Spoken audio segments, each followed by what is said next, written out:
இந்த நகரங்களை பார்த்து ஐயோ கேடு என்று இயேசு கூறுவது நம்மை பார்த்தும் அப்படி கூறினால் எப்படி இருக்கும் என்று சிந்தித்து பார்ப்போம். சென்னை நகரமே உமக்கு ஐயோ கேடு, திருச்சி நகரமே உனக்கு ஐயோ கேடு, அப்படி என்று நம்மை பார்த்து யாராவது ஒரு நல்ல மனிதர் சொன்னால் எப்படி இருக்கும்? ஆண்டவர் நமக்கு பல வாய்ப்புகளை கொடுக்கிறார். நாம் பலவாறு பேசுகிறோம், மகிழ்கிறோம். காற்றுள்ள போதே தூற்றிக்கொள் என்ற அந்த வசனம் நமக்கு நன்றாகவே தெரியும்.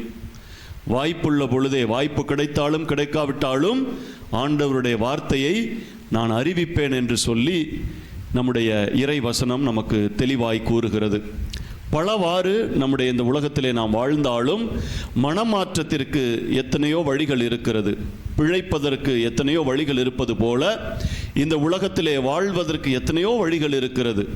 எத்தனையோ பேர் தங்களுடைய உயிரை மாய்த்து கொள்கிறார்கள். வாழ பிடிக்கவில்லை, வழி தெரியவில்லை, எப்படி வாழ்க்கை நடத்துவது என்று தெரியவில்லை, என்னுடைய வாழ்க்கையை நான் முடித்து கொள்கிறேன் என்று ஒரு குருட்டுத்தனமான ஒரு புத்தியோடு இந்த உலகத்திலே வாழ்ந்து கடவுளுக்கு எதிராக பாவம் செய்து தங்களுடைய உடலை மாய்த்து கொள்கிறவர்கள் அன்றாடம் நடந்து கொண்டுதான் இருக்கிறது. தொலைக்காட்சியிலும் பத்திரிகையிலும் நாம் பார்த்து கொண்டுதான் இருக்கிறோம். ஆனால் மனம் மாறுவதற்கு வாய்ப்புகளை கடவுள் நமக்கு கொடுத்து கொண்டே இருக்கிறார். ஒரு கதவை அடைக்கப்பட்டால் எத்தனையோ கதவுகள் நமக்காக திறக்கப்படுகிறது. ஒரு இடத்தில் மட்டும் நம்முடைய வாழ்க்கை முடிவதில்லை. நம் அனைவருக்குமே தெரிந்த ஒன்று.